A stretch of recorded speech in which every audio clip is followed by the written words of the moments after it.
everyone. Today you will hear an interesting story. Since childhood, I have always had a deep respect and admiration for law enforcement. I was attracted by the idea of helping society and protecting people from crime. After finishing school, I decided to follow my passion and enter the police academy. It was a serious test, both physically and mentally. And we went through intensive training, studied legal rules and procedures, as well as the basics of forensics and communication with society. I completely immersed myself in the learning process, striving to acquire the necessary skills and knowledge to be an effective police officer. We held practical classes where we learned how to resolve conflicts, apprehend criminals, and work in a team. I realized that every day brought me closer to becoming a full-fledged member of the police corps. After successfully graduating from the academy, I was assigned to one of the police departments. Everything I expected came true. I started working on the streets of the city, where every day was a new challenge. I felt responsible for public safety and was ready to serve. My duties included patrolling neighborhoods, investigating crimes, and helping citizens when needed. I tried to be a vigilant and responsive police officer who was ready to help people in difficult situations. There were many difficult moments in my career as a police officer, but each time I found the strength and determination to continue my mission. Being a police officer means not only responding to crimes, but also striving to prevent them.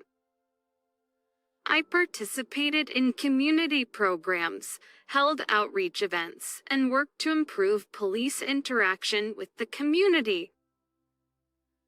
Becoming a police officer has become not just a profession for me, but also a vocation. I take pride in serving my city and helping to maintain security and order. At People SGN Stakes, being a police officer is more than a job. It's a way of life and a dedication to serving the people. But late one evening, as I was walking down a quiet street, a scene caught my attention and made me freeze in place. Several bandits surrounded a lonely girl. They tried to rob her and intimidate her. Without a moment's hesitation, I decided to intervene and help her. Running up to them, I scattered the attackers and protected the girl from them. She looked frightened and stunned, but grateful that I had helped her out of trouble. "Thank you," she said with gratitude in her voice when we moved away from the scene of the incident. "I don't know what I would do without you." "Are you okay?" I asked, looking over at her to make sure she wasn't hurt. Her brown eyes looked at me with a mixture of gratitude and surprise. "Yes, thanks to you," she replied, still trembling with excitement. "My name is Sheila, by the way. I never expected this to happen." "I'm Steven," I introduced myself. "I just did what feels right. Do you need help?" "Thanks for the offer, but I live nearby." I was just in the wrong place at the wrong time. "I guess. Be careful," I said, looking into her eyes. "And if you need any help or if something happens, know that you can always contact me." "I am a policeman." She nodded and smiled gratefully. "I'll remember that. Thanks again, Stephen." Thus began our acquaintance with an unexpected rescue in the darkness of the night. Sheila is a woman with graceful features and a beautiful figure. Her blonde hair fell in waves over her shoulders, emphasizing her delicate and feminine nature. She had brown eyes full of expressiveness and warmth that could tell whole stories without words. Her smile was pure and welcoming, and she radiated optimism and joy of life. Sheila's external attractiveness was complemented by her stylish and well-groomed image. This was not our last meeting. Somehow, not long after that, we met again, but in a more pleasant atmosphere. We drank coffee and had an interesting conversation. Sheila had an exquisite taste and skillfully selected accessories to complement her image. Her natural beauty and attractiveness did not leave indifferent people around her, and she always attracted attention with her charming appearance. But more importantly, Sheila had an inner beauty and intelligence that made her even more attractive. Her kindness, caring, and strong character made her not only beautiful on the outside, but also on the inside. Picture all in all, Sheila was a beautiful woman who attracted attention not only for her appearance, but also for her personality. This case brought us closer and caused mutual attention. With each meeting, our conversations became longer and more intimate. We found a common interest, as well as the value of security and protection. Shortly after that incident, we started dating and spending time together. Sheila turned out to be a smart, talented, and very attractive woman. Her energy and vitality attracted me, and I realized that I fell in love with her. Gradually, our relationship became serious, and we decided that we wanted to be together for life. A few years later, after a long acquaintance and mutual growth, we got married and began a happy life together. Sheila has become not only my partner in life, but also a support that inspires me to be the best version of myself. We have lived for 17 years in a happy marriage, and I am grateful every day that fate led me to Sheila and gave us the opportunity to build a happy future together. Everything in our life was in harmony. I felt happy and enjoyed life. But it didn't last forever. One day, something terrible happened. I came home after a hard day at work, but Sheila was not at home. It was very strange, because at such a time she usually waited for me with dinner ready. But nothing was prepared. I called Sheila, but her phone was switched off. I couldn't get through. A very unsettling feeling came over me. Inner instinct told me that something was wrong here. And suddenly the phone rang. An unfamiliar number popped up on my phone. I answered the call. "Stephen, we have your wife. Listen to me carefully if you want to see her again." Exit a rough male voice. "Who are you?" "Where's my wife, motherfucker?" I shouted back. "Come on, no questions asked. I advise you not to anger me if you do not want me to return your precious wife piece by piece." "What do you want?" "Everything is very simple.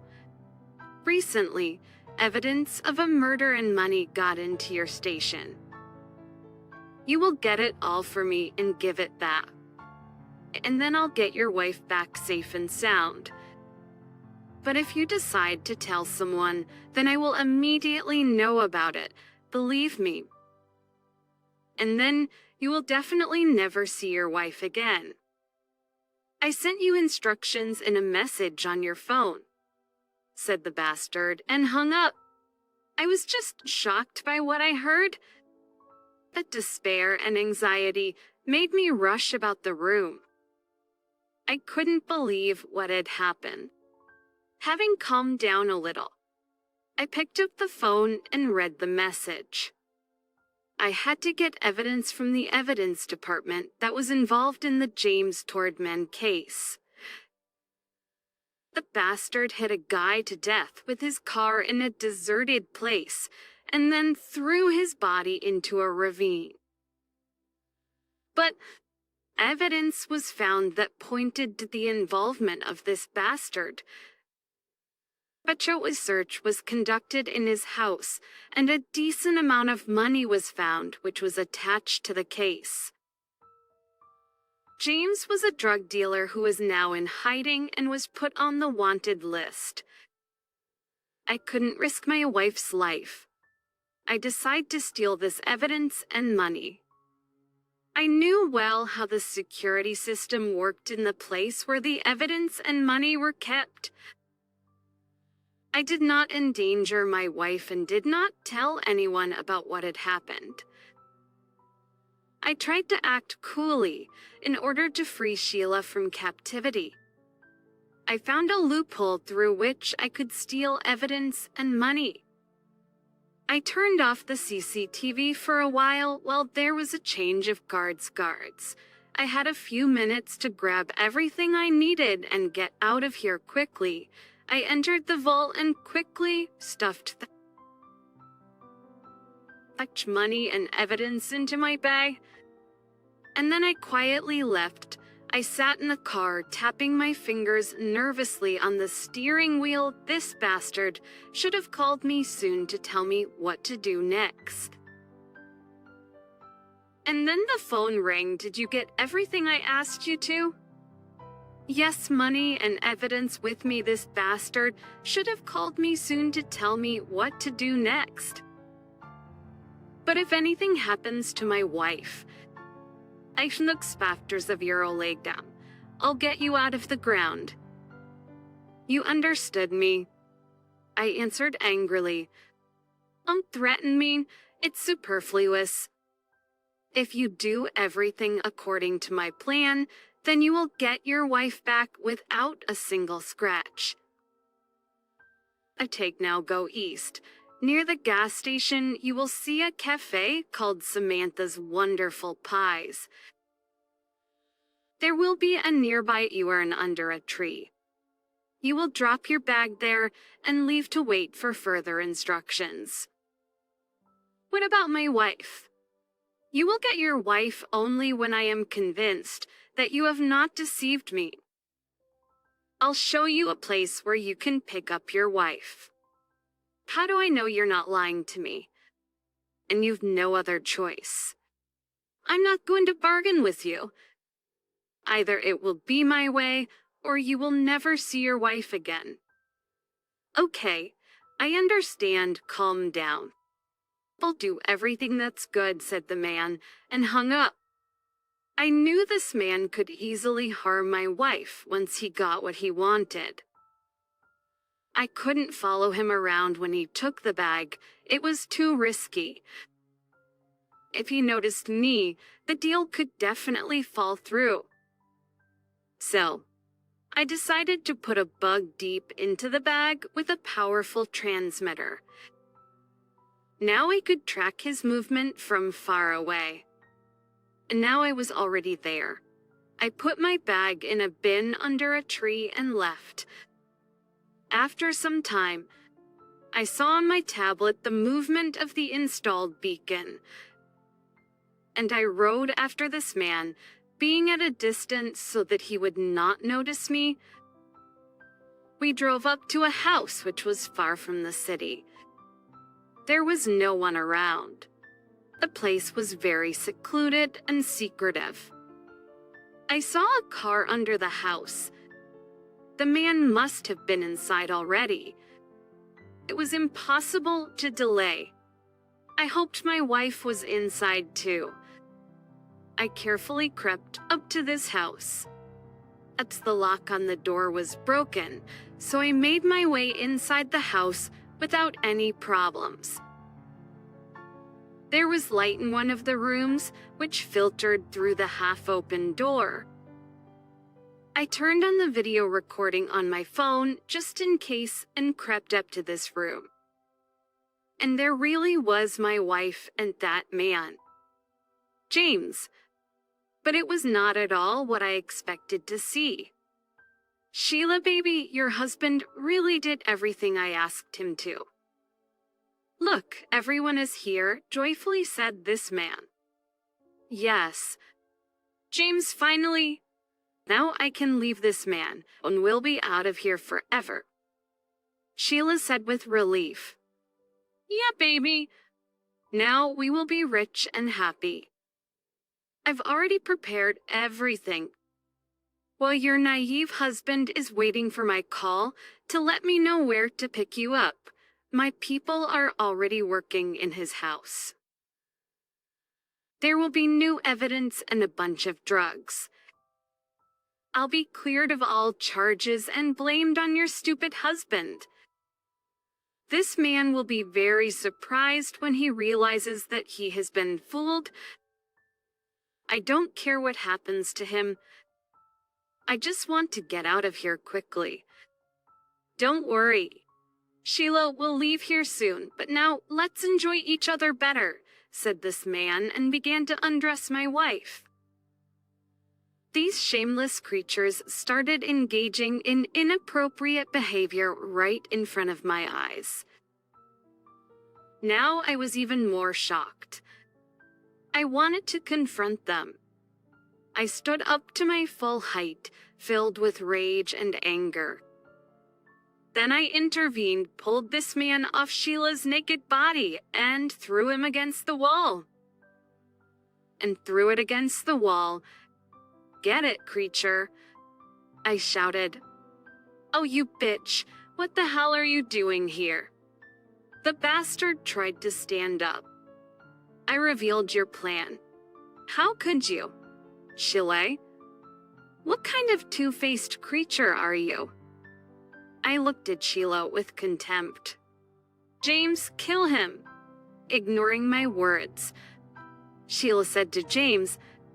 Suddenly, James grabbed the knife that was on the nightstand next to him. Now I will slash you with a knife like a piece of meat. James shouted. Come on, you bastard. I shouted back at him. James screamed at me with a knife, but suddenly he stumbled over the same ill-fated bag of money and fell. The knife he held in his hand stabbed right into his heart. A clumsy accident ended the bastard. Oh, a pool of blood immediately began to spread on the floor. Here, you lying bitch, your future. You will answer for what you've done, I said, and left the house. I quickly called my guys, and very soon there were several police cars here. Sheila was handcuffed and taken away. The bastards who were in charge of my house were also caught. They did not have time to escape from my house. All of them were put behind bars. Sheila also ended up in prison. I gave the recording from the phone to the police, and she was imprisoned for complicity in a crime. Several years have passed since that unfortunate moment.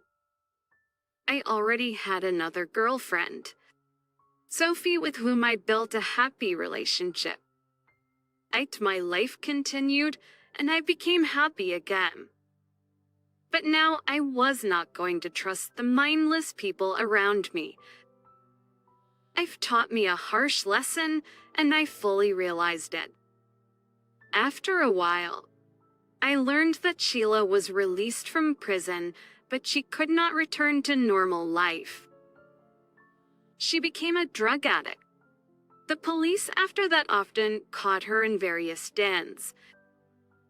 So her fate was sad, but she herself was to blame for everything, and I was no longer going to regret the past. Dear listeners, your support is very important to us.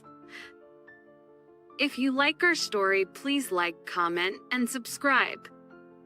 It's very motivating for us. We need your feedback to improve our content